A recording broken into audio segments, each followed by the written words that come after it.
dokter dengan tegas mengatakan kepada ayahnya kalau anak ini prematur. Namun yang mengejutkan semua orang, anak itu masih hidup. Dia bertahan selama 12 tahun, tetapi tubuhnya tidak pernah bertambah tinggi.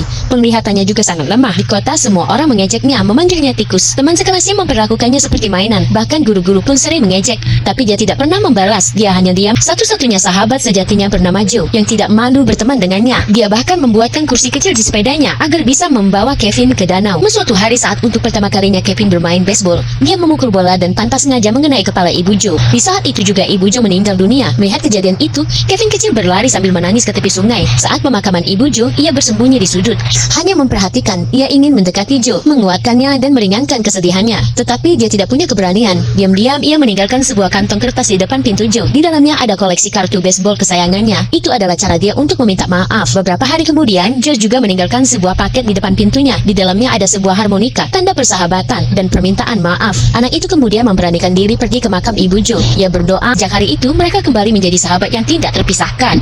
Namun takdir berkata lain. Saat bus sekolah mereka melintasi jalan pegunungan, tiba-tiba seekor rusa muncul di depannya. Sopir langsung membanting setir dan bus terjun ke jurang.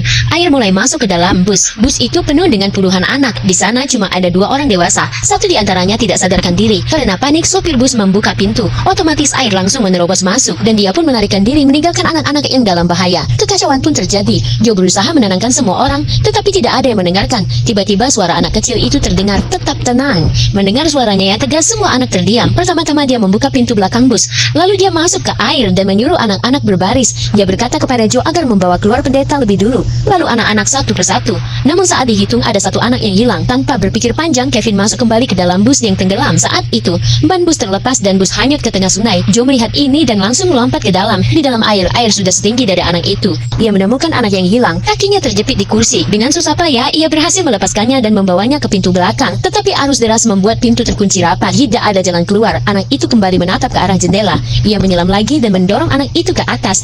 Anak itu berpegangan pada jendela dan menarik terus hingga akhirnya jendela itu pun terbuka. Mendengar teriakannya, Joe segera menariknya keluar. Tapi pada saat itu juga, bus yang tenggelam menimpa anak kecil itu. Joe terus memanggil namanya, menyelam berulang kali, dan takdir memberinya kesempatan terakhir. Joe berhasil menarik Kevin keluar. Semua anak berhasil mencapai tepi sungai. Semuanya selamat, tapi anak kecil yang telah menjadi malaikat bagi mereka akhirnya pergi untuk selama-lamanya.